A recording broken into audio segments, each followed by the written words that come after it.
Assalamualaikum warahmatullahi wabarakatuh. Perkenalkan kami dari kelompok yang mengangkat judul tentang budaya nilai Pancasila di era globalisasi.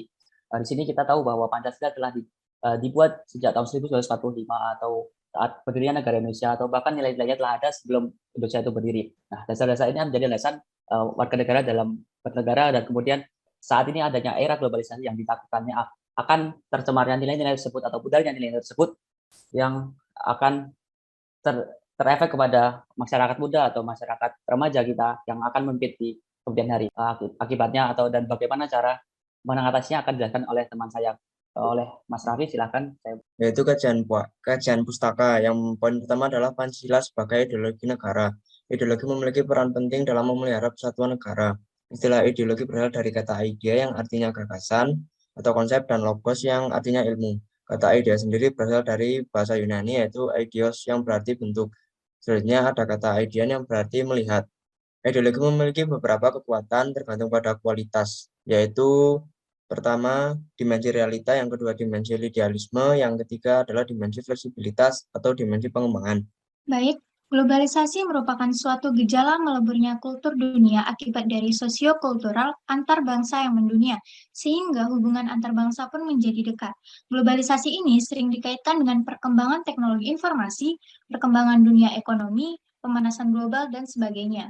Dampak positif dari globalisasi yang pertama yaitu semangat berkompetisi, yang kedua mempermudah kenyamanan hidup, yang ketiga tumbuhnya sikap toleransi, dan yang keempat, globalisasi juga memberi tawaran baru berupa akses ilmu pengetahuan seluas-luasnya. Yang ketiga yaitu gambaran pudarnya nilai Pancasila. Adapun perilaku masyarakat yang tidak sesuai dengan nilai-nilai Pancasila ini sesuai dari sila-silanya. Yang pertama, sila pertama itu banyak sekali generasi muda yang tidak beriman kepada Tuhan Yang Maha Esa dan lebih meremehkan terhadap kepercayaannya. Untuk sila kedua, banyak sekali generasi muda yang tidak memanusiakan manusia lainnya demi kepentingan mereka sendiri. Yang ketiga, yaitu lunturnya nilai rasa persatuan dan kesatuan, seperti adanya tawuran dan lain-lain. Lalu untuk ke sila keempat, itu adanya masalah permainan politik, salah satunya yaitu money politik. Untuk sila kelima, yaitu mengenai keadilan, karena di Indonesia keadilan belum terjamin. Selanjutnya dilanjutkan oleh Diva. Adapun metode penelitian yang kami gunakan di sini adalah dengan melakukan telaah pustaka yang berisi teori-teori terkait masalah pudarnya nilai-nilai Pancasila di era globalisasi. Dengan metode ini, proses pengkajian menggunakan berbagai literatur berbeda mengenai konsep dan teori. Masuk pada pembahasan, di era globalisasi ini, tingkat kejahatan malah semakin tinggi. Keadaan ini dibuktikan dari hasil penelitian yang diambil dari sumber data box. Pada 26.000 lebih kasus, angka ini turun dari tahun sebelumnya sebanyak 5,75%. Turun juga tingkat resiko terkena kejahatan sebesar 7,86% menjadi 129 jiwa per 10.000 penduduk. Per 100.000 penduduk.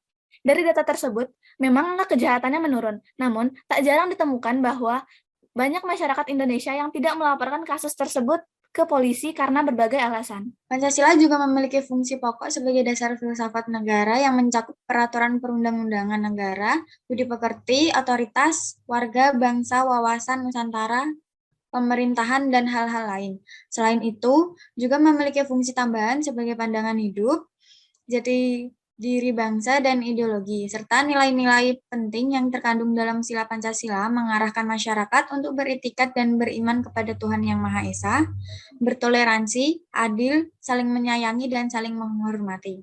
Berdasarkan hasil penelitian yang telah dilakukan, hal-hal yang dapat melunturkan nilai-nilai luhur Pancasila dapat digolongkan sebagai berikut. Yang pertama, kurangnya peranan pendidikan agama dalam pembentukan sikap remaja. Yang kedua, kurangnya pendidikan Pancasila.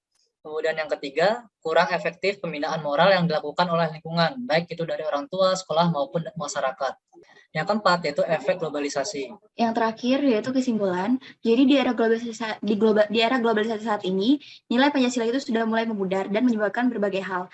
Maka dari itu, banyak sekali cara untuk kita menumbuhkan nilai-nilai tersebut dengan cara yang pertama, menanamkan, menjalankan, dan mewujudkan nilai Pancasila dan agama dengan baik. Yang kedua, menegakkan supremasi hukum, dan yang ketiga, selektif dalam memilih pengaruh globalisasi yang dapat diterima di negara kita. Oke, sekian dari kami. Terima kasih. Wassalamualaikum warahmatullahi wabarakatuh.